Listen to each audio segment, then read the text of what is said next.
Ayan na si Mariel. Kung mag-igib tigda 2 balde. Magdahan-dahan ka naman, anak. Tawag ng isang alis sa kanya nang makita siyang pumwesto sa poso. Nakita niyo po ba ang papa ko, Nay? Hindi pa po kasi umuwi eh. Di ba't may tinatrabaho yun na kwadra ng kabayo sa ransyo ng mga Escobar?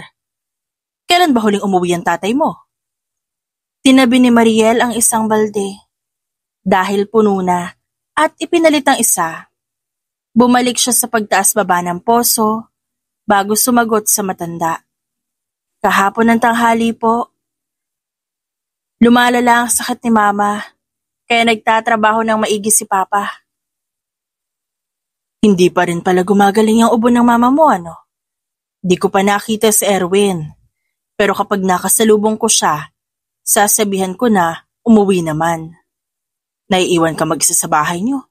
Tapos ikaw lang nag-aalaga sa mama mo, dapat nga nag-aaral ka. Ayoko po mag-aral, Nay. May iwang mag-isa si mama ko, kawawa naman. Sagot niya sa kabinilisan ng pag-iigib. May araw din na pagsisisihan mo yung paghinto mo sa pag-aaral, Mariel. Marami ang kadalagahan dito sa atin nag-aaral.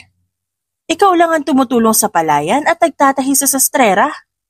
14 ka pa lang, hindi 20. Kung pagtrabahuhin ka ng mga magulang mo, para bang ikaw ang may anak at hindi sila. Kumunot ang noon ni Mariel. Hindi po kasalanan ni Mama na may sakit siya. Kusa po ako nagtatrabaho para sa mama at papa ko. Hindi ako napipilitan. Sige po, alis na ako. Binuhat niya sa magkabilang kamay ang 2 balde. Malayo-layo ang daan pa uwi at nakakasalubong niya ang mga kabataang kagagaling lang sa eskwelahan. Mariel, gusto mo tulungan ka namin? Alok ng isang lalaki. Akin na isa. Naku, baka pagalitan na naman siya ni Manong Erwin. Ayaw nun na lumalapit si Mariel sa lalaki, mag-aamok yun. Saway ng isang babae. Umiling naman siya. Ayos na ako, mauna na kayo. Sige Mariel, kita na lang tayo sa kapilya ngayong linggo. Oo, sige. Susuotin ko yung bagong biling bestida ni Papa ko.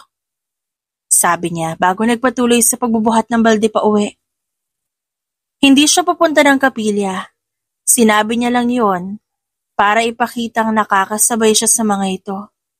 Ang totoo niyan, magkukulong siya sa bahay buong araw para alagaan ang ina. Isa pa, wala naman talaga siyang bagong bestidang maisusuot. Huling nabilhan na magandang damit si Mariel nung 12 anyos pa siya. Ma, andito na po ako. Sigaw niya pagpasok ng bahay. Si Papa mo, Mariel? Tanong ng kanyang ina sabay ubo ng malakas. Kumuha siya ng bagong bimpo sa sampayan at ipinalit ito sa maduming towel na hawak ng kanyang mama. Gutom na po kayo, Ma? Wala akong ganang kumain. Nasa na ba kasi ang papa mo? Hindi ko pa po nakikita eh. Baka nagkakarpintero pa si Papa, Ma. Uuwi naman yun agad kapag natapos siya sa trabaho. Oo nga ano? Nagmamadali ako. Kawawa na nga siya doon. Nak, gusto mo ba maging maid of honor sa kasal namin ni Papa mo? Medyo matanda ka na para maging flower girl eh. Ayos po sa akin kahit ano, Ma. Kailan po ba kayo ikakasal ni Papa? Saka na, kapag may libre sa barangay. Ibibili ka namin ng magandang bestida, ha? Ako ang maglalagay sa'yo ng kolorete. At dapat pareho tayo 2. Kumati muli ang lalamunan nito at sunod-sunod ang ginawang pagkahol dahil sa ubo. Ang sakit sa lalamunan, Mariel. Kumuha siya ng thermos at naglagay ng mainit na tubig sa baso. Sinamahan niya ito ng tubig mula sa galon bago binigay sa ina. Nay, baka mapasok ka. Salamat ha. Di ko alam ang gagawin ko kapag wala ka. Nanghihinas si mama mo hanggang ngayon. Umakyat siya sa higaan at pumunta sa likod nito. Maang lamig ng likod niyo. Basang-basa kayo ng pawis. Magpapalit ako ng damit. Inasikaso ni Maria lang ina. Nagluto siya ng lugaw bago nagbali ng kahoy sa likod upang may masiga mamayang gabi. Pagkatapos ng lahat, humiga siya sa tabi ng ina at natulog ng nakayakap dito. Nagising siya nang dumating ang kanyang ama. Marami itong dalang pagkain. Disente rin ang suot na damit. Yun nga lang hindi maalala ni Mariel na may ganito silang polo. Pa, saan kayo galing? Tanong niya dito. Sa rancho, syempre. Inatake ako na isa sa mga kabayo ni Domitilla. Kaya pinagpahinga muna nila ako sa mansyon. Itong damit, alam mo bang pagmamay-ari ito ng yumaong si Sergio? Binigay sa akin. Hulaan mo kung magkano to. Naglagay ng plato sa mesa ang kanyang ama. Ibenta po natin ang damit para maibili ng gamot ni Mama, pa. Seryosong mungkahi niya. Natahimik ang kanyang ama. Saglit itong sumulyap sa asawa bago yumakap kay Mariel. Nak, maligo ka naman. Lakas ng amoy ng pawis mo. Paano ka magugustuhan ng crush mo niyan? Di ba po sabi niyo bawal lang may crush? Bawal nga. Humiwalay ang kanyang papa. Naglagay ito ng pagkain sa pinggan bago lumapit sa asawa. Magsalo tayo dito para di na dumami ang hugasin ni Mariel. Sige, tulungan mo ako maupo, mahal. Dahan-dahan lang, Lorna. Pinanood ni Mariel ang mga magulang at masayang kumain. Maraming dalang putahe ang kanyang ama na ngayon niya lang natikman. Kumusta? Masarap, no? Opo, ito pong cake na matigas ang gusto ko. Brownie daw ang tawag dyan, anak. Masarap po. Kaso bawal si Mama sa matamis.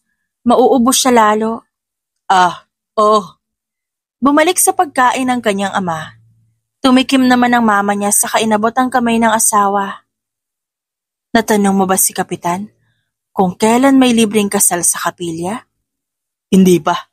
Busy ako. Isa pa, di mo ba narinig ang sinabi ko? Na-aksidente ako nito lang. Inatake ako ng kabayo. Ba't parang di ka man lang nag-aalala? Parang di ka naman na paano. Sinabi mong inatake ka. Wala kang gasgas o kahit anong sugat man lang. Nakakapagtaka tuloy. Nawalang ganang kumain ang kanyang ina. Naghugas ito ng kamay gamit ang tabos sa gilid ng higaan at bumalik sa pagkakahiga. Busog na ako, mahal. Ubusin niyo na ang mga yan at baka masayang kung mapapanis lang. Hindi makasagot ang kanyang papa. Nagpatuloy ito sa pagkain hanggang sa maubos na ang laman ng pinggan. Nagmasid naman si Mariel sa tabi. Tapos na po ba kayo sa trabaho niyo sa rancho? Ha? Oo. Yun nga natanggap naman ako bilang hardinero ni Domitilla matapos yung aksidente. Sino ba ako para tumanggi sa grasya, di ba? Sige po. Ibibili kita ng magagandang damit sa sentro bukas. Dadaan din ako ng pharmacy para makainom na ulit ng gamot si mama mo. Makakatayo na siya, gagaling tapos ikaw. Makakapag-aral na muli. Napapangiti si Mariel. Talaga po? Oo, para hindi ka na pag-iiwanan ng mga kaedad mo. Kapag may papapirmahan dito sa bahay, ikaw ang magbabasa. Ipapaliwanag mo na lang sa amin ni mama mo. Pagkatapos makakampante na kami kasi nandyan ka. Sige po, Papa. Matapos maghugas ng pinggan, humiga na rin si Mariel sa malayong gilid ng higaan. Naririnig niya ang mahinang bulungan ng kanyang mga magulang. Sinubukan niyang igalaw ang paa para antukin. Pero inabot na lang siya ng madaling araw. Hindi pa rin siya dinadalaw ng antok. Narinig niya ang paglangit-ngit ng kama at ang bahagyang pagbangon ng kanyang ama. Tinakpan niya ang tenga sa kadiliman. Gumilid siya sa kabinalot ang sarili ng kumot. Ang tanging pagyanig lang ng higaan ang kanyang nararamdaman. Hindi niya pinansin ang ginagawa ng mga magulang. Ang importante, bati na ang mga ito. Hindi nagtagal, dumalang na naman ang pag-uwi ng kanyang ama. Hindi na sila nagkakasamang kumain. At kung wala ito sa trabaho, laging nasa kapitbahay.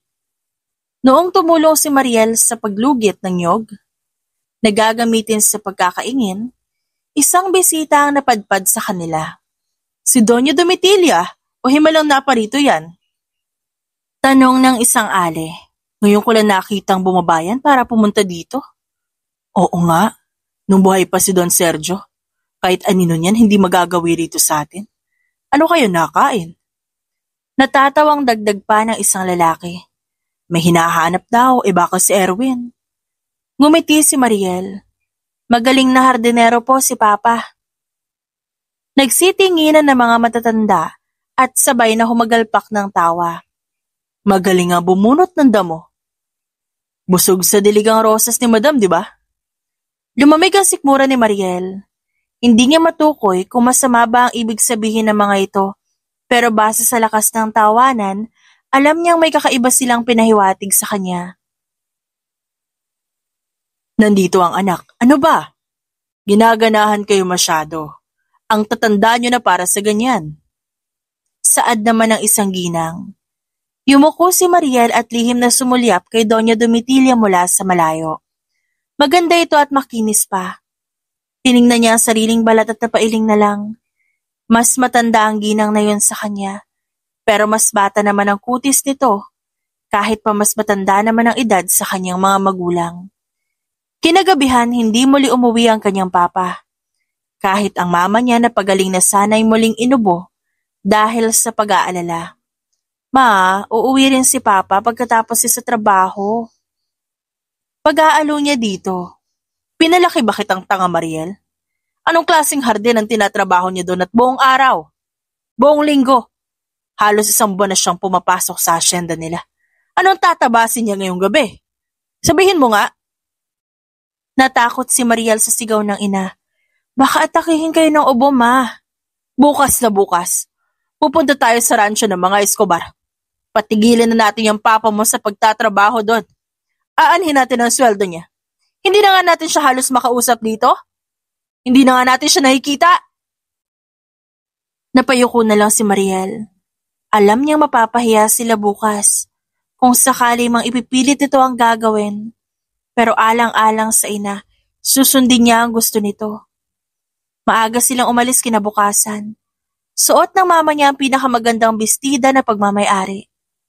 Nagsuot din ito ng konting kolorete, pati nahikaw sa magabilang tenga. Papaganda si mama, hindi naman tayo mamasyal. Baka maubo pa kayo dyan sa pulbos. Komento niya dito. Dahil ba masakitin na ako, hindi na ako pwedeng magpaganda. Nakalimutan mo na ba kung ba't nagkakaganito ako ngayon? Mula nang ipanganak kita, hindi na bumalik sa dati ang katawan ko. Ngayon konting pagpapabuhat lang inaatake na ako agad ng hika. Magpasalamat ka. Hindi yung iniinis mo ko. Itinikom ni Mariel ang bibig at tinapos na lang ang pagsusuklay ng buhok. Naglakad sila papasok ng rancho hanggang sa salubungin sila ng dalawang gwardya. Hinahanap yung Sir Erwin? Dapat di na kayo nagpunta pa rito. Hinintay niyo na lang sana ang pag-uwi niya. Bakit? Masama ba kung dadalawin ko ang asawa ko? Sabihin niyo na may emergency kami ng anak niya. Pakiusap! Sigaw ng kanyang ina. Ineng, dalhin mo na yung mama mo pa uwi. Huwag mo nang hintayin ang papa mo. Sige na. Ano po ba nangyayari kay Papa, sir? Kakausapin lang naman po namin siya. Isang huni mula sa kabayo ang maririnig mula sa loob. Nagangat ng tingin si Mariel at nakita ang ama na dali-daling tumatakbo para saluhin ang binatang sakay ng malaking kabayo. Malaki ang ngiti nito. Galing mo, Calvin. Salamat po, Tito. Lumabas si Doña Domitilla at yumakap sa braso ng kanyang papa. Humalik ito sa pisngi sabay sabing, ngayon lang pinag-igihan ni Calvin ang pagsakay sa kabayo. Nanonood ka kasi. He respects you a lot, love. Talaga? Abay, salamat naman, anak. You're welcome po, Tito. Nawala ng kulay ang mukha ni Mariel. Narinig niya ang malakas na sigaw ng ina bago marahas na pagtulak mula sa gwardyang nagbabantay ng gate. Atras! Ano ba? Nagugulo kayo dito? Erwin! Nandito kami ng anak mo, Erwin! Umuwi ka na! Mag-usap tayo! Halos na mamaos na sigaw ng kanyang ina. Pinagsarahan sila ng gate. Walang ibang maramdaman si Mariel kundi gulat. Hindi siya makapaniwala na ito pala ang pinagkakaabalahan ng kanyang ama sa labas. Kung umaasa silang parang mag-anak sa loob, ano na lang si Mariel at ang kanyang ina? Inatake ng matinding ubo ang kanyang mama. Isinantabi niya muna ang nararamdaman para dalhin ito sa health center. Wala kami ng gamot na iniinom ni Aling Lorna. Pasensya na, Mariel. Kailangan bumili ka nun sa bayan. Kasi nagkakaubusan din dito sa atin. Bilisan mo. Pinahiram siya nito ng pera, kaya agad siyang nakabiyahe papunta ng bayan. Kilala na siya ng tindera sa pharmacy, kaya napakiusapan niya ito na pagbilhan siya ng gamot. Ilang oras nakauwi na siya para sa ina. Mabuti at nandyan ka na. Maaasahan ka ng nanay mo kahit papano. Pero yung papa mo, ay nako, ayoko manghusga. Pero dahil dito kayo nagpapagamot hating gabi noon pa man, nakakapanlumo, ewan ko ba? Mukhang alam na ng lahat ang pangangaliwa ng kanyang ama. Tumulo ang luha ni Mariel. Pwede po ba naming ireklamo si Papa? Masama ang ginawa niya. Kasal ba ang nanay at tatay mo? Hindi siya makasagot sa katanungang yon. Dati pa man pangarap ng mama niya ang maikasal. Hanggang ngayon hindi pa rin ito natutupad. Hindi pa po eh. Sa edad mong yan? Opo, hindi pa sila naikakasal. Hindi ba naghahanap ng paraan ng tatay mo? Ngayon alam na natin kung bakit. May balak pa pala siyang palitan kayo ng nanay mo. Nagpaalam si Mariel na aalis muna para pumunta sa patahian. Tumulong siya doon hanggang dumilim. Nak, iyon na tong 500 piso. Nanginginig ang kamay mo habang nagtatahi. Nagkasugat ka patuloy. Salamat po, Nay. Tapos na ako maglinis, uwi na po ako. Paalam niya. Matapos itabi ang walis. O sige, mag-iingat ka sa daan. Ang swerte ng binatang anak ni Doña Domitilla. Sa sobrang yaman kasi ng pamilya nito. Ngayong nawala ng ama para bang kumuha lang din ng bago. Walang konsiderasyon kung may pamilya bang nasisira. Basta bang importante masaya sila, yun lang. Nadatnan niya ang inang nakaluhod sa pinto ng bahay. Higit-higit ito ang pantalon na suot ng kanyang papa. May dala itong bag at mukhang lalayas na para sumama kay Doña Domitilla. Pa! Papa, paano na kami ni Mama? May sakit siya, ba't niyo po kami ginaganito? Ang sabi mo, papakasalan mo ako, Erwin. Tignan mo nga yung sarili mo, Lorna. Kahit magpulbo ka pa, hindi na maaalis ang paninilaw ng balat mo. Hindi na ikaw ang babaeng minahal ko, nagpabaya ka. Gusto mo ng kasal? Hindi mo nga magawang pagalingin yung sarili mo? Tahasang sagot nito. Anong? Erwin, hindi ka ba nahihiya kapag tinitignan mo si Mariel, ha? Siya ang bunga ng sakripisyong ginawa ko. Imbes na tulungan mo akong gumaling, balak mo kaming iwan at ipagpalit.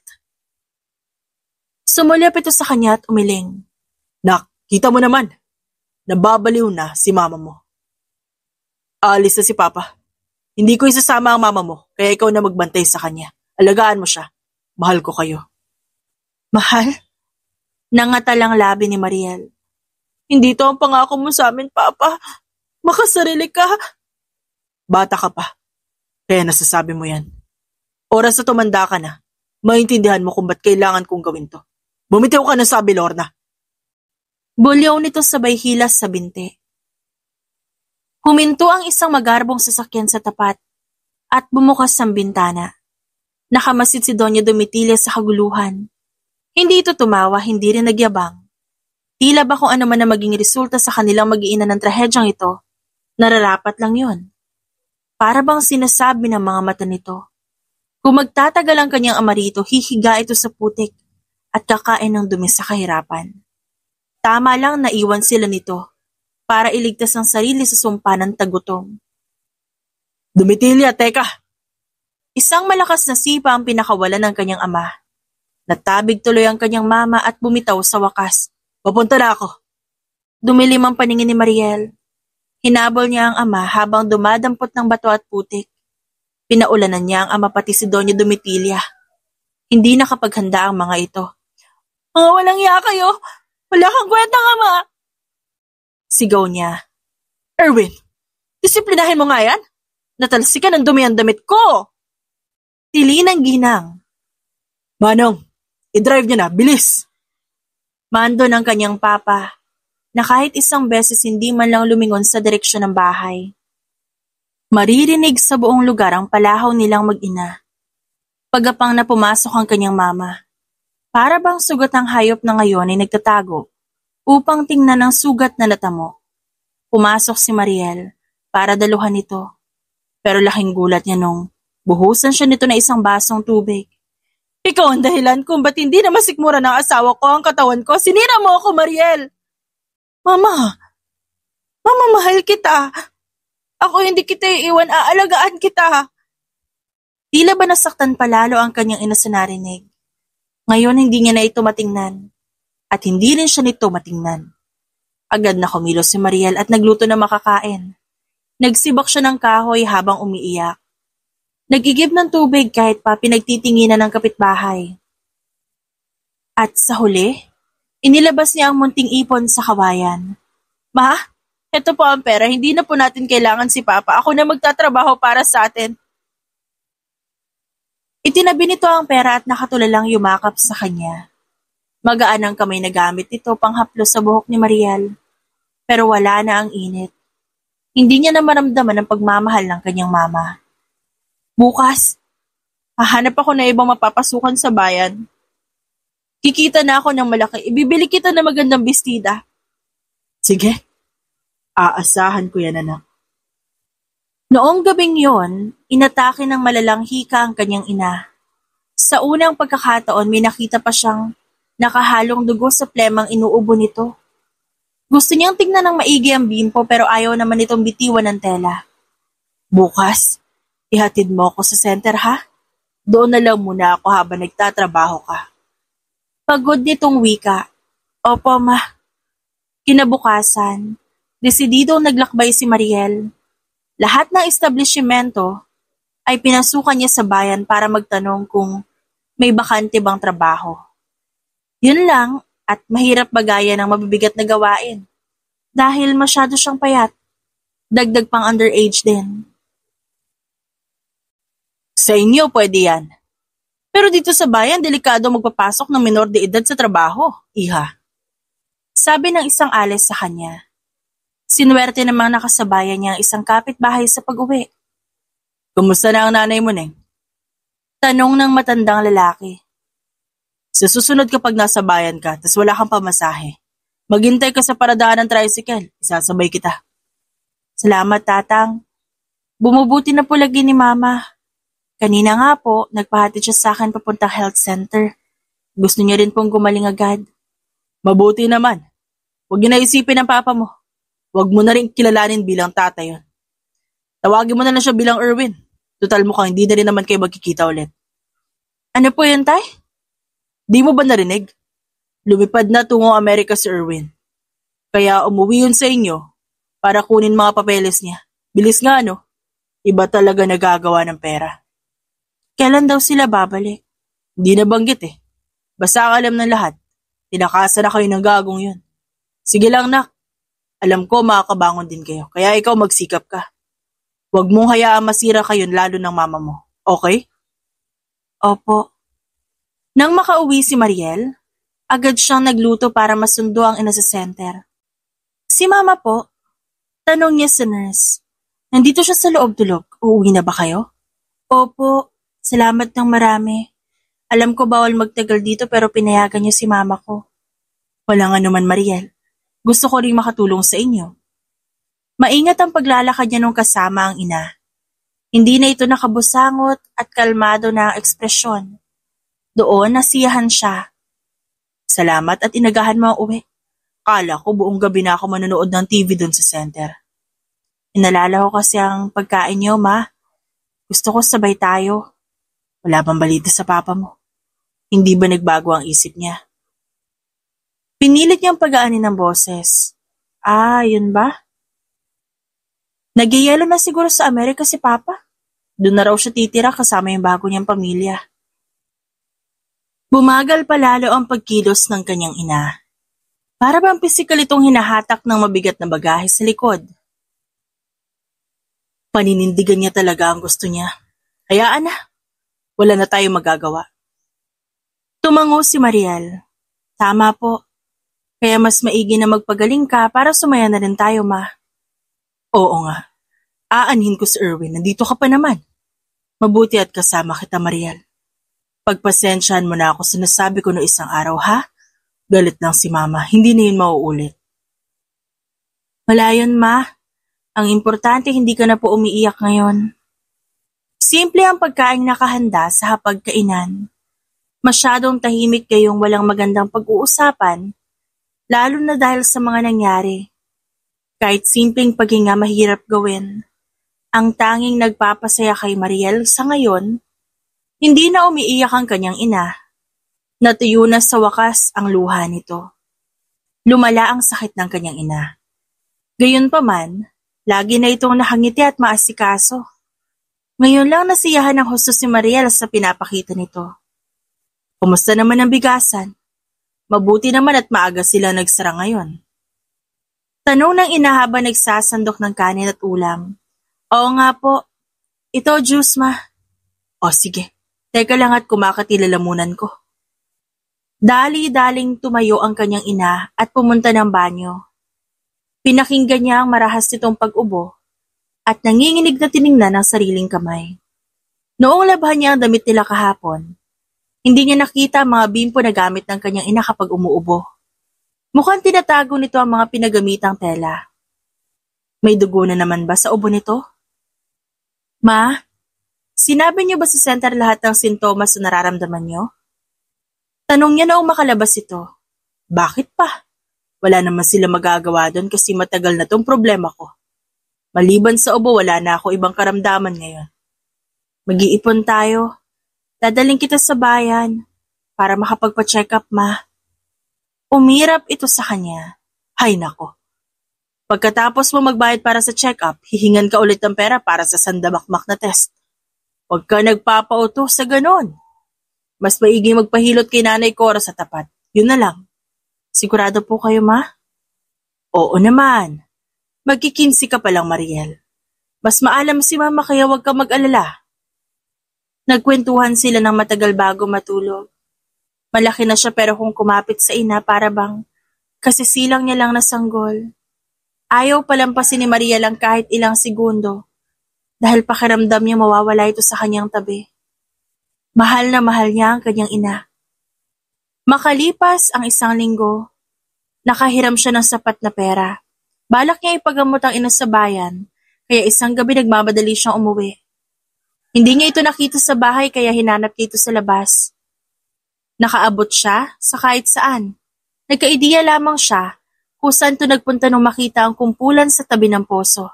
Tabi, nandito na yung anak! Sigaw ng isang ale. Hindi matanggap ng isip niya na nakahandusay sa harap. Walang iba kundi ang pinakamamahal niyang ina. Dilat na dilat ang mga mata nito. Ma! Ma, gumising ka! Lumuhod si Mariel at niyakap ang malamig nitong katawan. Bumigay na ang baga ni Lorna. Sinubukan namin tulungan ang mama mo pero hindi kinaya, Mariel. Mariel, dahan-dahan, mapupunit ang saya ng mama mo. Tinabig niya ang mga kamay na gustong umabot sa kanya. Hindi man lang niya nakita muli ng buhay ang ina bago natapos ang gabi. Mag-isa na lang si Mariel mula ngayon. Nakikiramay kami, anak. Tahan na ang pag-iyak, Mariel. Mabait ang nanay mo kung nasan mo siya ngayon, tiyak na nasa maayos siyang kalagayan. Pinahid ni Mariel ang luha at sumulyap sa matandang katabi.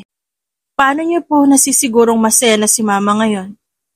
Namatay siyang may malaking galit kay Papa. Ayaw niyang magpagamot kasi sabi niya wala rin naman mangyayari. Tinawag na siya.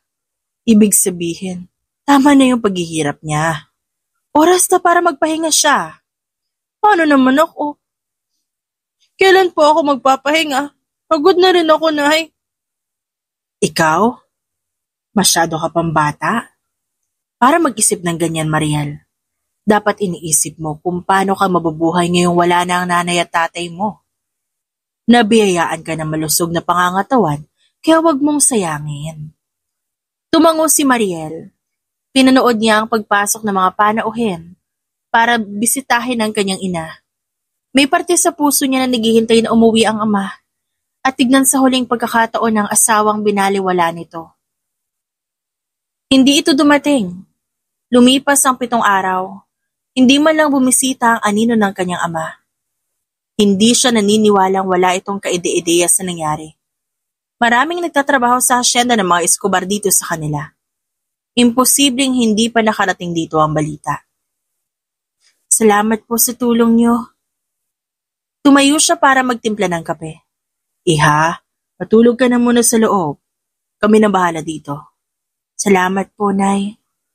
Naging malinaw kay Mariel ang sariling kapalaran makalipas ang 1 linggo. At ang mga sumunod pa, isa na siyang ulila ngayon dahil wala na ang kanyang mga magulang. Maraming gustong tumulong sa kanya pero ni isa walang nag-aalok na patirahin siya. Hanggang sa maging 18 anyos. Nalaman niya na lang na may kinalaman si Doña Domitilla sa nangyari. Pinagbawalan nito lahat ng empleyado na kumupkop kay Mariel. Ayaw nilang maipit sa inis ng matanda. Kaya mula sa simpleng bahay sa sitio nila, lumuwas siya ng bayan at naghanap ng matutuluyan doon. Gusto niyang makalayo mula sa alaala ng inang pumanaw at amang ubabandon na sa kanila. Wala nang bakante, Neng. Pasensya na. Yung mga estudyante kasi mula sa malalayo, dito nagbo-boarding para malapit sa school na tinutuluyan nila. Baka sa unahan meron pa. Tumango si Mariel at umalis. Inabot na siya ng gabi sa daan at ayaw niyang umuwi sa sitio ngayon, lalo pa't ibinenta niya na ang bahay. Nagpasya siyang magpahinga sa isang waiting shed, habang pasan-pasan ang kanyang malaking bag. Hindi niya namalayan na nakatulog pala siya. Akin na! Masama yung ginagawa niyo, alis! Bumalik pa kayo dito ha, talagang ipapupulis ko na kayo. Saad ng isang ginang na gumising sa mahabang tulog ni Mariel. Hinilot niya ang liig, dahil sumakit na ito sa pwestong kinahihigaan. Mawalang galang na po, sino po kayo? Ay, gising ka na pala, Iha. Ako si Sister Letty. Nagmula ako sa kumbento dun sa unahan. May nakita ako mga kabataan na masama ang tingin dito sa bag mo kaya sinaway ko sila. Kumusta ka? Salaysay ng matanda. Simple ang pananamit nito bagamat may belo sa ulo. Masama ba ang pakiramdam mo? Hindi po, ayos lang po. Napaubo siya dahil sa alikabok. Madilim na at baka kung ano pang abutan niya sa daan. Kailangan niya na makahanap ng matutulugan. Sister, may alam po ba kayo lugar na pwede kong rentahan? Kailangan ko po kahit ngayong gabi lang. Tumango ang ginang. Ganito, sumama ka na lang muna sa akin, papuntang kumbento, para doon ka magpahinga. Tapos pag-usapan natin yung problema mo, at hahanap tayo ng solusyon, ayos ba? Sige po, maraming salamat. Makalipas ang ilang oras, nakapaligo na si Mariel, at pinakain na rin siya ng madre sa kumbento. Pinaglutuan pa siya nito ng pagkain. Halos maiyak siya habang inuubos ng lugaw at tinapay sa hapag. Salamat po sa pagtulong sa akin, Sister Letty. Sa inyo rin pong lahat, salamat po sa pagpapatuloy sa akin. Sabi niya sa mga ito. Tungkulin namin na makatulong sa mga nangangailangan. Ang pagsisilbi para sa Diyos ay pagsisilbi sa kapwa. Ngayon ikwento mo sa amin kung paano ka napunta sa sitwasyong ito, Iha. Tumango si Mariel at huminga ng malalim. Mula sa simula hanggang sa huli, taas noon niya isinalaysay, wala siyang iniwang detalye, hanggang sa pagbenta niya ng bahay kanina at paglalayas sa kanila. Hindi ko maintindihan kung ba't kailangan mo umalis sa inyo, Mariel. Naroon ang alaala ng nanay mo, hindi ba? Iniwas niya ang tingin. Para po kasi ako nasasakal doon, sister. Isa pa, doon din nakatira si Doña Domitilla eh. Hindi ko po gusto makita ang mga tao nagtatrabaho para sa kanya, kahit wala na siya doon. Si Sergio Escobar ang yumaong asawa ni Doña Domitilla. Oo, Iha, kilala namin. At lagi yun nag-aabot ng donasyon dito sa amin. Pero mula na mawala siya, tumigil na lahat ng charity works ng pamilya. Wala kaming koneksyon sa kanya kung iyon ang inaalala mo. Ayos lang po yun, sister. Tinulungan niyo pa rin ho ako at pinakain. Di ko po kalilimutan yon. Iha, ang totoo niyan, kailangan namin ng tutulong sa pang-araw-araw namin dito. Maraming batang pupunta sa amin at tumatanggap din kami ng mga taong humihingi ng assistance para sa mga minor na aksidente at sakit. Kung gusto mo, pwede kang tumira dito hanggang sa makakaya mo nang tumayo sa sarili mong paa. Agad na pumayag si Mariel. Nagustuhan niya ang katahimikan ng kumbento. Mukhang mababait din naman ang mga matatanda at pinagsisilbihan niya na maayos sa mga ito. 3 taon din ang tinagal niya sa loob ng kumbento bago siya lumabas at umupa ng sariling bahay. Sa loob ng maikling panahong yun, nakaipon siya ng sapat na pera. Sumasideline kasi siya sa mga patahian at nagbabantay ng tindahan kapag walang ginagawa sa kumbento.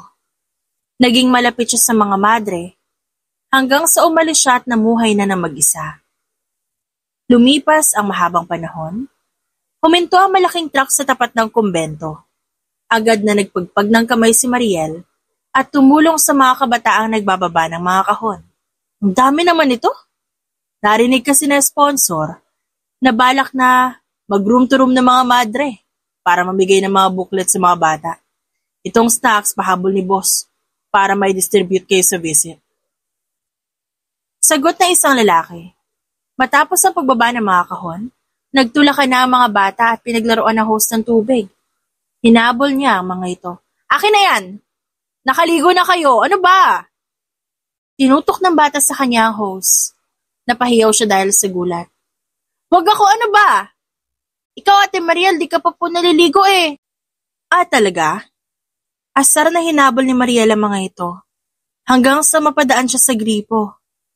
Isinara niya ito kaya nagtago na ang mga bata matapos itapon ng hose. Mga pasaway kayo? Excuse me. Good morning sa'yo. Bati ng isang estranghero. Tinakpan ni Mariel ang dibdib at humarap sa binata. Ano sadya nila? Mestizo ang lalaki. Kung susumahin, napakapamilyar na mukha nito. Hindi niya lang matukoy kung saan niya ito huling nakita. Yes, hi. My name is Calvin Escobar. Ako ang nag-sponsor ng snacks para sa mga bata mamaya. I wish to join the activity. My prior engagements today were cancelled, kaya nandito ako. Hindi makapaniwala ang mga mata ni Mariel. Nakatayo sa harap niya ngayon ang anak ng babaeng sumira sa buhay niya. Mas naging malinaw na hindi talaga patas ang mundo. Dahil mukhang hindi ito naghirap sa mga taong nagdaan. Kung gaano ito karangya sa kabataan, pareho pa rin ito ngayong malaki na. Wala man lang karma na lumapat sa makinis nitong balat. Do we have a problem? Napansin ko kasi ang sama ng tingin mo sa akin. Tatawagin ko si Sister Letty para sa'yo. No, we can go together. Kilala nila dad ko, so I'm sure walang problema. It's been so long.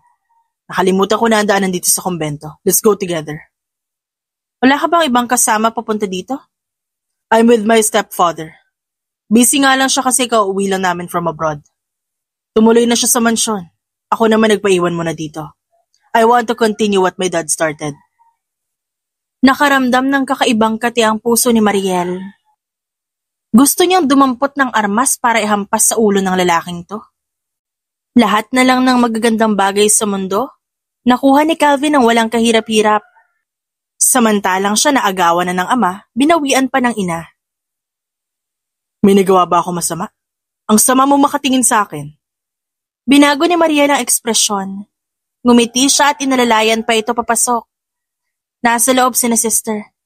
Panigurado matutuwa sila sa pagdating mo. Nakakwento nila noon pa si Don Sergio Escobar. Kaya nagulat na ako na makita ka in person. Talaga? Kuminang ang mga mata ni Calvin.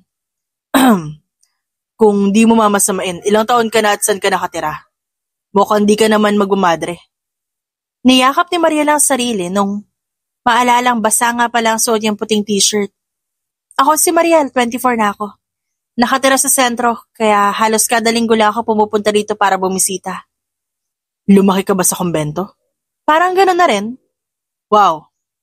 I always admire people like you, Mariel. Thankful ako sa mga magulang ko kasi nandyan sila. Pero alam ko mas malakas at matalino ang tulad mo kaysa sa akin. You grew up with determination in your spine and strong will in your blood. Kapag naiwan tayo sa gubat nang walang kahit anong gadget, magsusurvive ka na matagal kaysa sa akin. Pagdadaldal nito habang sila'y naglalakad. Napairap si Mariel. Sumimangot siya para itago ang konting yabang na nararamdaman. Alam niya namang totoo ang sinasabi nito. Ano bang alam ng lalaking to sa pagbabanat ng buto? Malamang kain tulog lang ang gawain araw-araw. Sister Letty, may bisita po. Agad nagsidatingan ng mga matatanda. Anong sadya mo, iho? Magandang umaga po. Ako po si Calvin Escobar. Ikaw na pala yan? Ang laki mo na, iho. Nasiyahan ng mga madre sa pagdating ng lalaki. Tumabi si Mariel para makaligon at magbihis sa munting silid niya na meron sa kumbento. Pagbalik niya nagtatanungan pa rin ang lahat. Seryoso ka, iho? Hindi ka pa rin nagkakanobya? Opo, sister. Ang totoo niyan, takot po ako magkamali. I want to connect with the right person.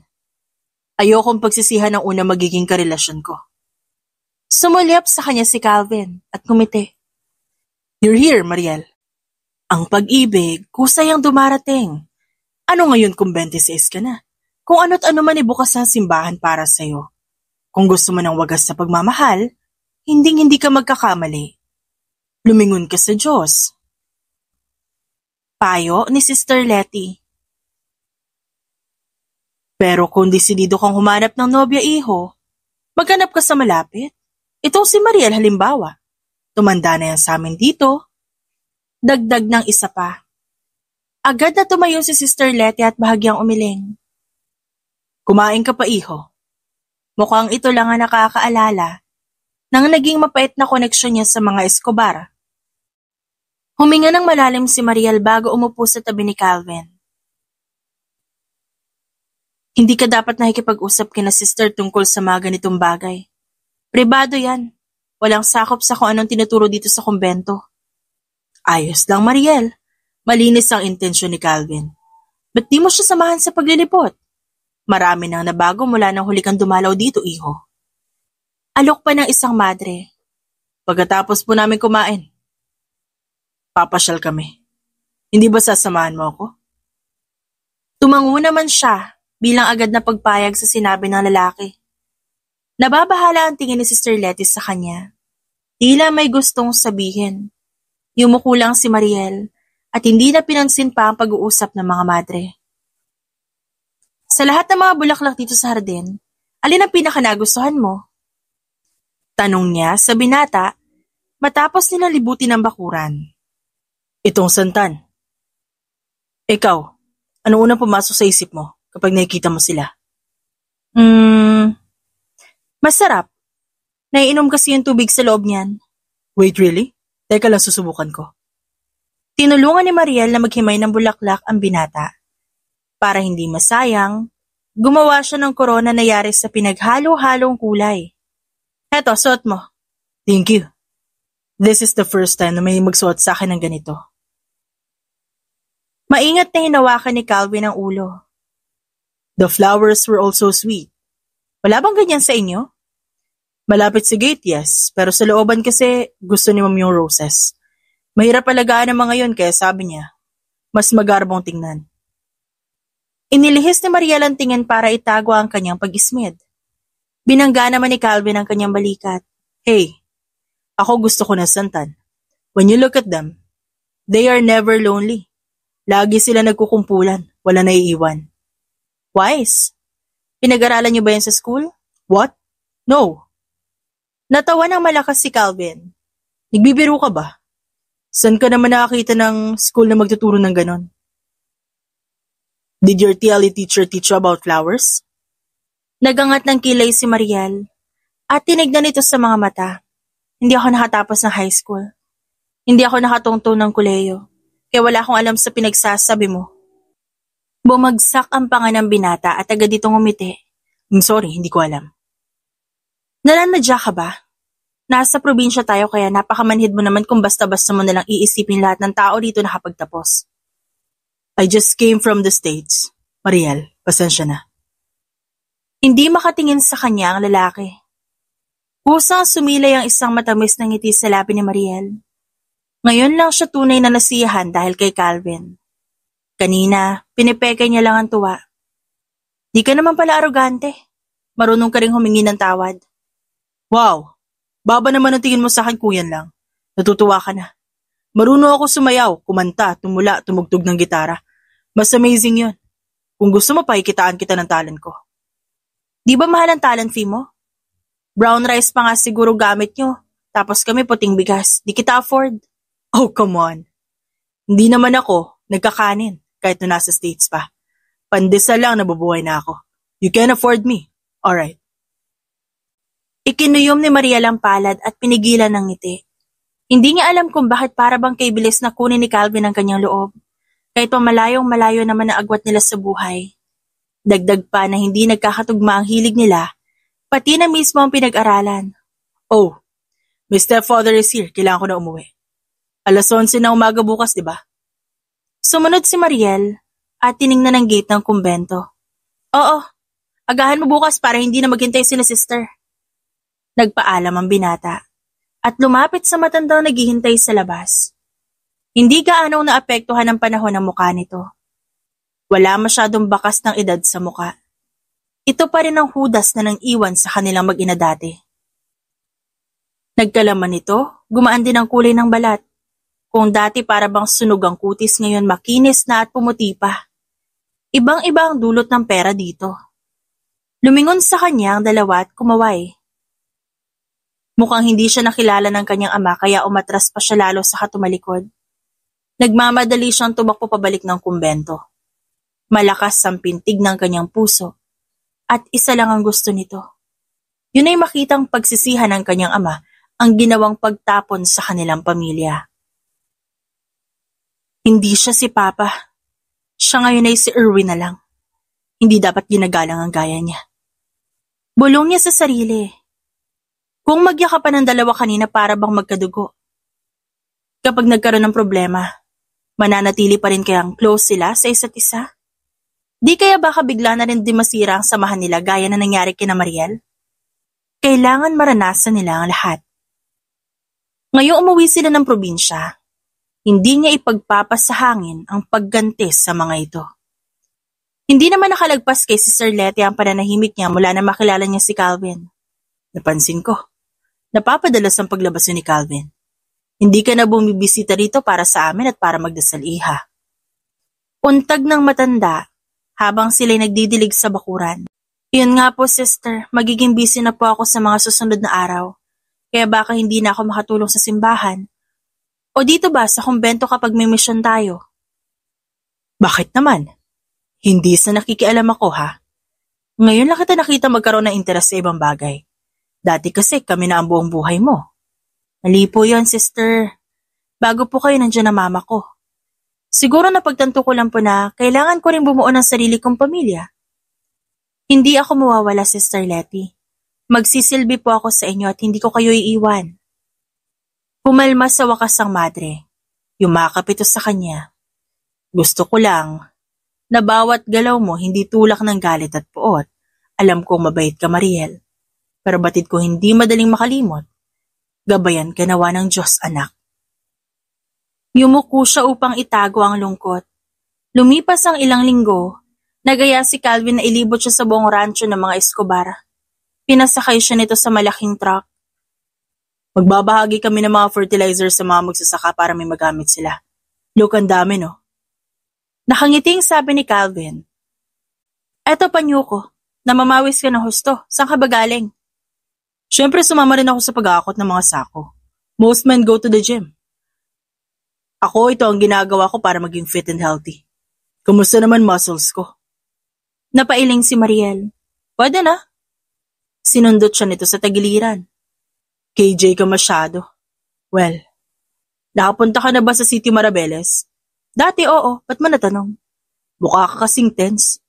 Para bang takot ka makasalubong natin yung pinagkakautangan mo. Baliktad yata.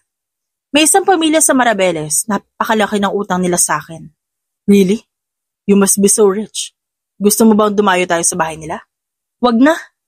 Matagal na silang wala rito. Malas naman, tinakbuhan ka nila. Hindi na sumagot pa si Mariel at mas piniling kunin ang tubig sa bag. Eto, uminom ka. Mahaba-haba ang biyahe kaya uuhawin ka sa pagmamaneho. That's so sweet of you. Salamat, Mariel. Walang anuman. Pinagmasdan ni Mariel ang kalsada. Papalapit na sila ng papalapit sa lugar kung saan nagsimula ang lahat.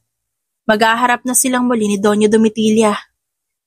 Unang bumaba si Calvin, bago nito inalalayan si Mariel. Umusti ang kanyang paa dahilan para mapilitan ng binata na yakapin siya. You almost fell.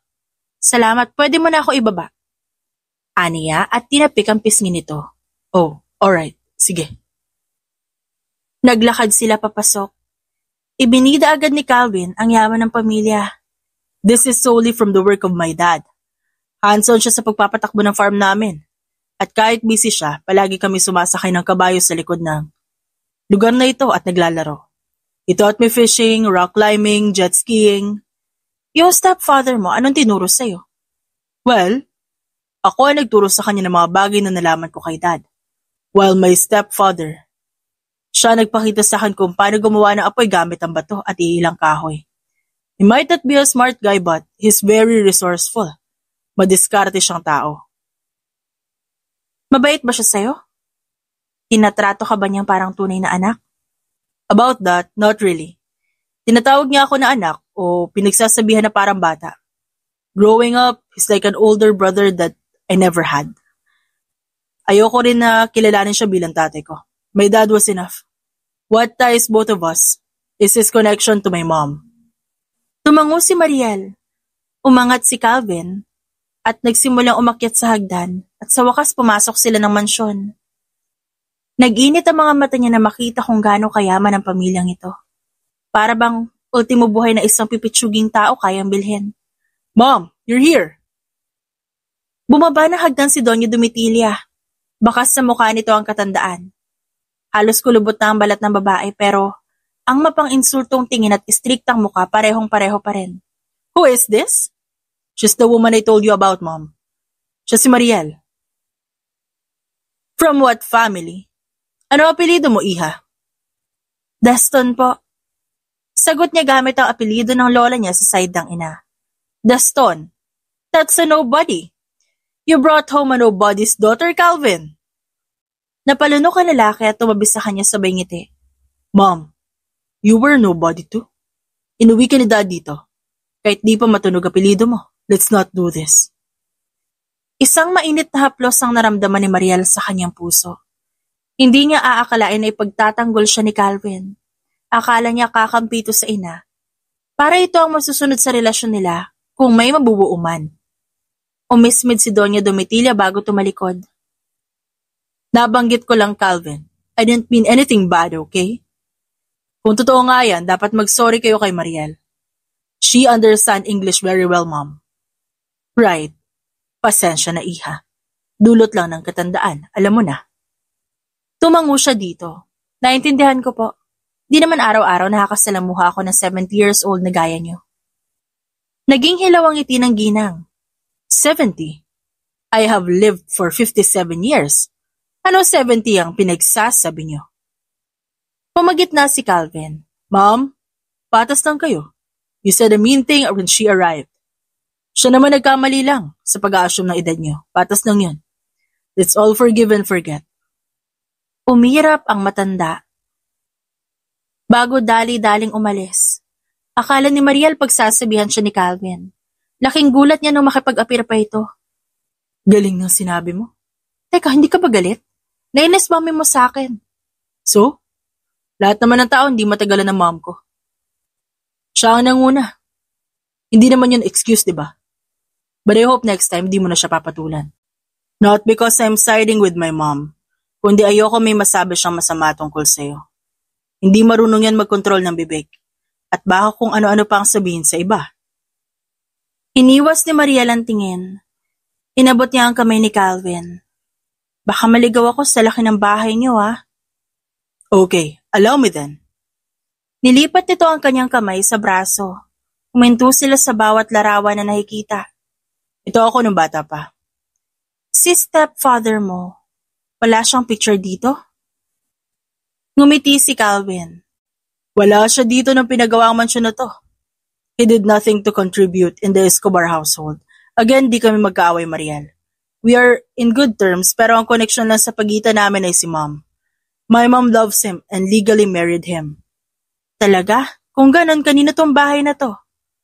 Ang lahat ng yaman nyo? Mariel, this is an Escobar household. Tanging sambit nito bago siya inaya paupo sa hapagkainan. I have decided. Pamilyar talaga sa akin ang mukha ng batang ito. Have we seen each other before?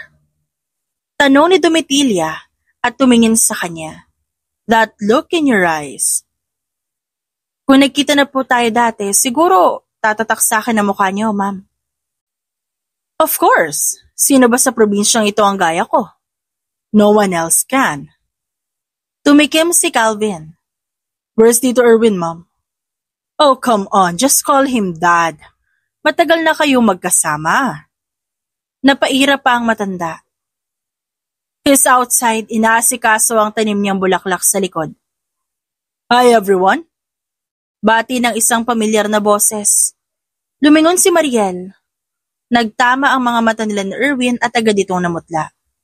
Oh, may guest pala tayo. Good morning, Manong Erwin. Tumalim ang mata ni Domitilla. Call him Tito, wag Manong. Wala ka bang class, Mariel? Sige, Tito, pasensya na kayo. Di lang siya sanay, Mom. Umiling si Calvin. Not everyone has the same upbringing as you. Bago lang kayo nagkakilala. Kung ipagtanggol mo para bang close na close kayo, please. Hindi naman umimik si Erwin. Wala yata ang segundo na nag-angat ito ng ulo para tignan ang kasamahan sa mesa.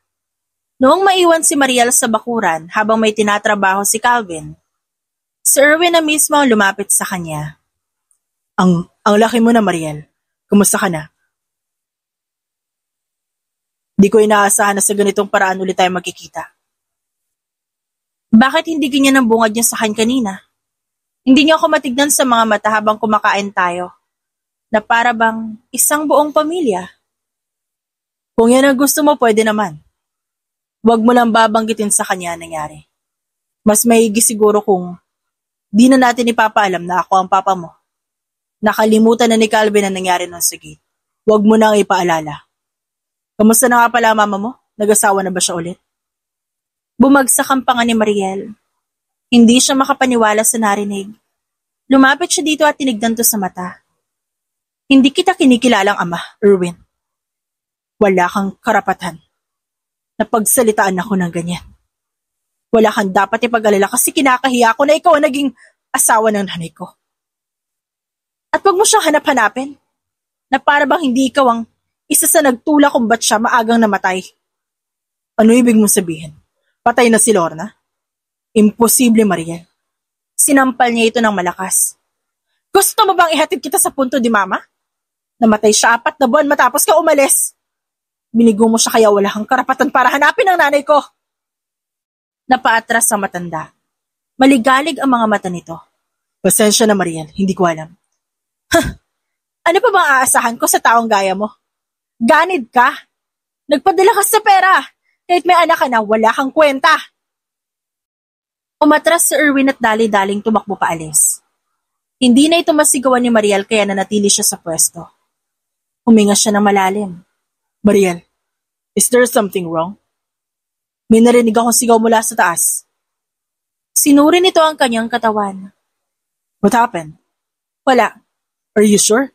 Tell me the truth. Walang problema. I don't like this. Para ba may tinatago ka sa akin, Mariel? Naniligaw ka pa lamang, Calvin. Baka nakakalimutan mo. Napapahiyang yumuko ang binata. I'm sorry. Hindi ko lang nagugustuhan itong nararamdaman ko. Para ba napag-iiwanan ako, Mariel? Is there a future ahead? Kung saan magiging tapat ka sa akin? May posibilidad nga ba na maging tayo? I'm being straightforward. Ayokong pilitin ka kung di mo naman gusto. Gusto kita, Calvin. Hindi kagaya na ibang lalaki dyan. Na kahit wala itong mansyon, mga yaman o apelyido mo, masasabi kong iba ka sa lahat. Kailangan ko lang ng oras. Ayaw ni Mariel na sagutin ito. Pagkatapos dalawa silang maiipit sa sitwasyon. Sa kanya nahahayaang magdesisyon si Calvin oras na malaman nito ang lahat. Sa ngayon, gusto niya muna makasalamuha si Erwin at Domitilla. Titignan niya kung sumaya nga ba ang kanyang ama sa ginawa nitong desisyon noon.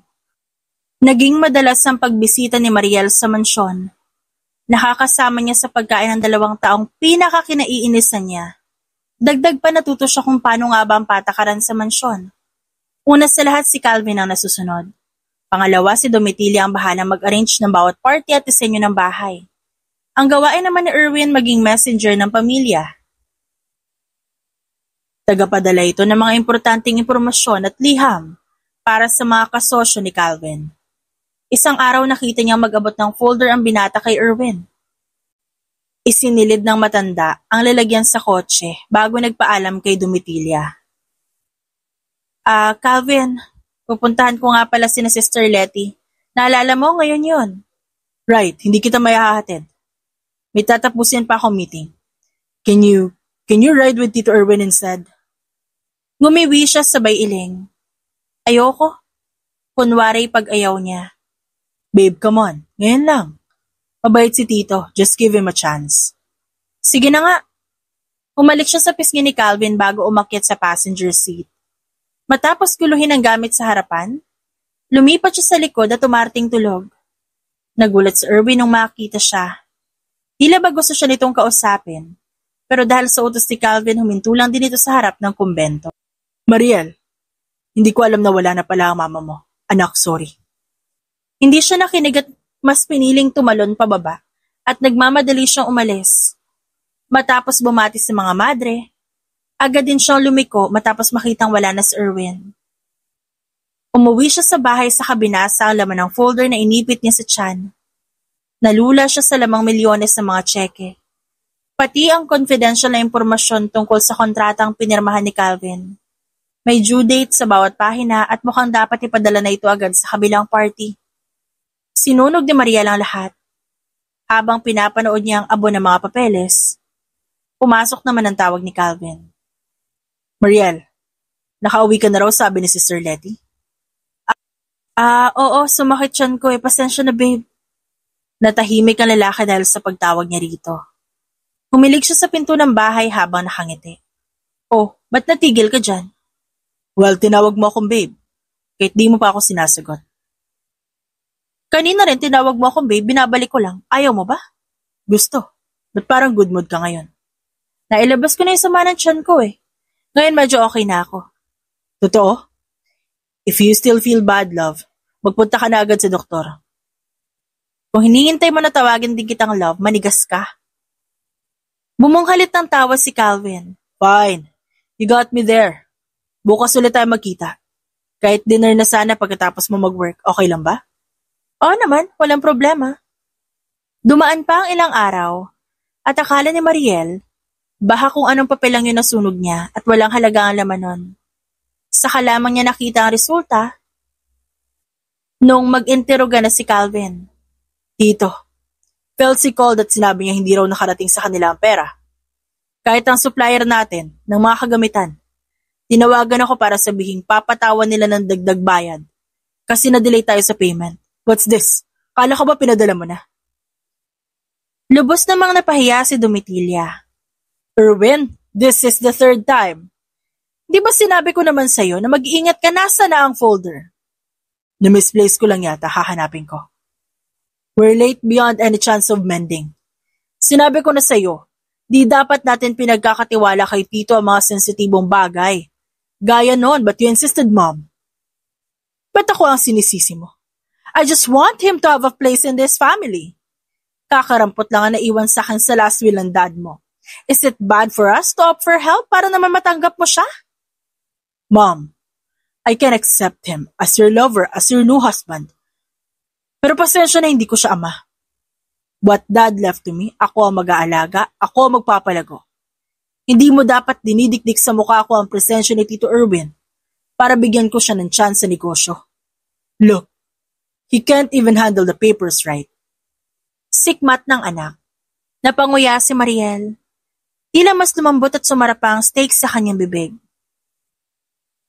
Calvin, makinig ka naman sa mami mo. Baka naman namali lang sila ng records. Sila ang nagpabaya at hindi ako. Ang dami ko rin ginawa noong araw na yon. Masyado nang matagal, limot ko na lahat pero alam ko wala akong kasalanan. Sila ang nakawala ng papel. Natawa si Calvin.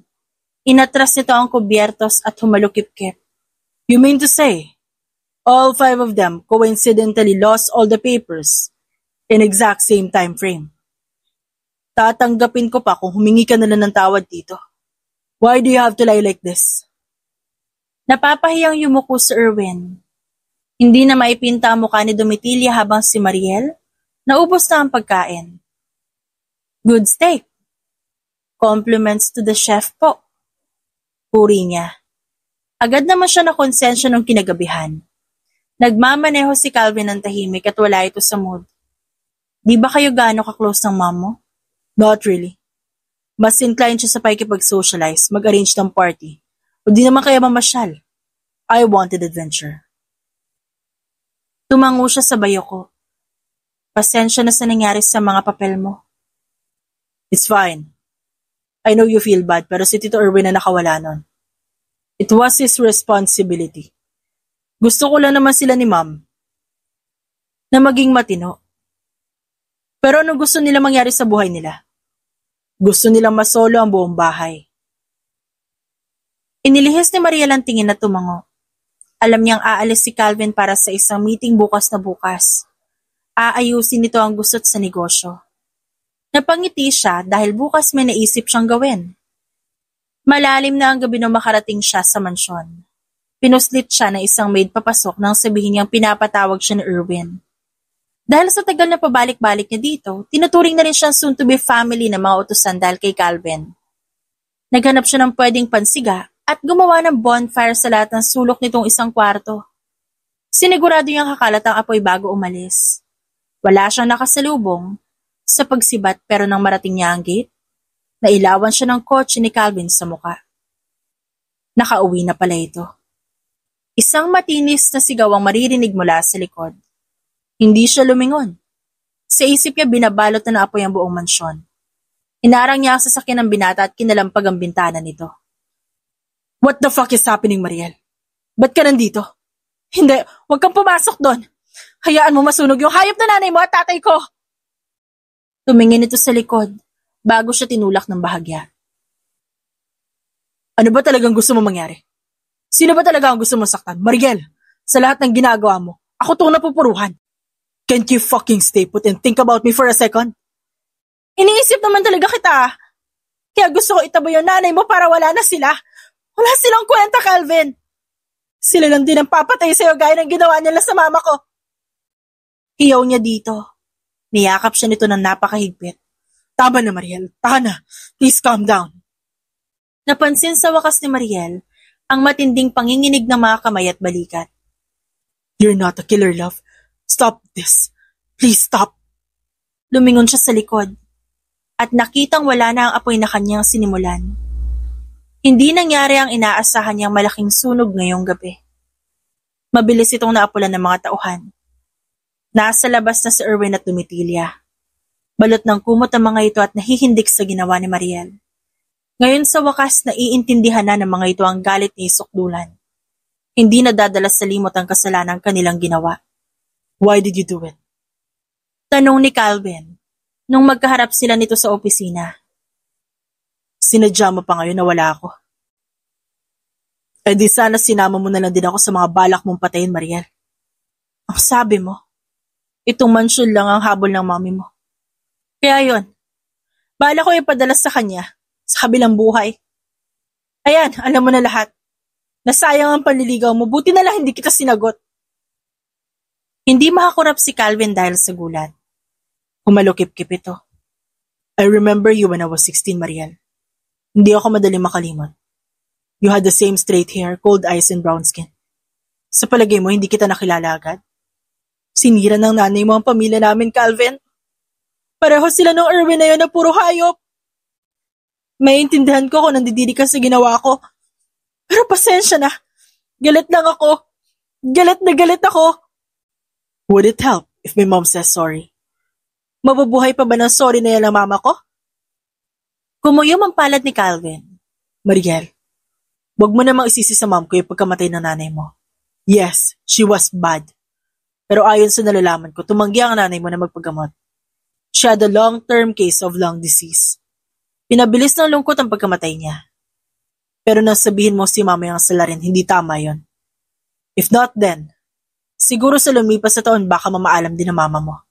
Her lungs collapsed, love. Ano ibig mong sabihin? Wala kaming pera kaya hindi ko siya naipagamot? Dumukbang si Calvin at tinignan siya sa mga mata.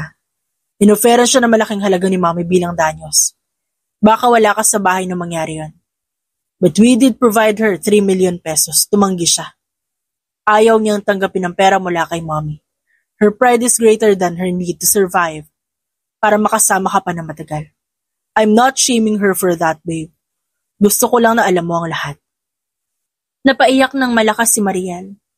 Hindi niya alam kung anong iisipin o kung anong gagawin. Hindi niya matingnan si Calvin sa mga mata. Nahihiya siya ng husto sa ginawa niya. Nonetheless, I know my mom was wrong. May pamilya na ang lalaking ginusto niya makasama. I will send them out. Lilipat sila sa maliit na bahay at titira sila na magkasama. Since that's all they wanted, to be a family. Ipapayos ko ang nasirang kwarto. Aayusin ko ang problema sa negosyo. All I am begging you is to stop hurting me. Lahat ng ginagawa mo sa akin bumabalik. Do you know how fucking awful that feels? Nadurog ang puso ni Mariel. Sisigok-sigok siyang tumango. Pasensya na. Lalayo na muna ako ngayon. Di na kita guguluhin. Nakikinig ka ba o hindi? Look at me. Niyugyug ni Calvin ang kanyang balikat. Isang madiin na halik ang ginawa nito sa kanyang labi. Mapagparusa ang bawat kagat ni Calvin at ayaw siya nitong pakawalan. Balak mong takasan na lahat pagkatapos ng ginawa mo sa akin? Tiningala ni Mariel ang nagangalit itong mga mata. Akala ko ginagawa ko yung tama eh. I know. Wala nakapagsabi sa'yo. At hanggang ngayon daladala mo yung galit mo. Hindi ko pinipilit na magbago ka, Mariel. I want this relationship with you. Ako ang dapat nag-a-adjust kasi ginusto ko to. Just please, bear this with me. Hindi ako kasama sa mga sumira sa pamilya niyo. Let's have this future together. Pakiusap ng lalaki. Agad na tumango si Mariel at hinila ang manggas ng damit na suot ni Calvin. Tumabi ito sa kanya upang yakapin siya at aluin. Papasikat na ang umaga, hudyat ng panibagong pahina na nagbukas para sabay nilang planuhin ang mapayapang pagwawakas. Lumipas ang maraming taon. At kahit di pa tuluyang nakipagbati si Mariel kina Irwin at Domitilla, naging malinaw naman sa kanyang puso na ang nakaraan, hindi na dapat mapag-aksayahan ng oras. Hindi niya pinagsisisihan ang ginawa sapagkat nabuksan ang mga mata ng dalawa sa resulta ng ginawa nilang pagtataksil. May mga karmang natagalan lang pero papunta na. Hindi nila hawak kung paano magre-react ang taong sinaktan. Sa kwento ni Mariel, hindi lahat ng bagay ay siyang tapat sa kung anong nakikita ng mga mata. Sa huli, ang isang relasyon ay usapan ng dalawang tao. Hindi dapat nakakapanakit ng iba o nakakaabala ng kung sino. Kung dumating sa puntong meron ng ibang taong naaapakan, baka ang sentro ng pag-iibigan, hindi na blessing ng may kapal, kundi tulak ng masasamang enerhiya. Lahat tayo may karapatang masaktan at magalit kapag inagrabyado. Kaya mag-ingat sa mga salitang binibitawan at aksyon na pinapakawalan. Ayon nga sa isang tanyag na kasabihan, huwag gawin sa iba ang ayaw mong gawin sa'yo.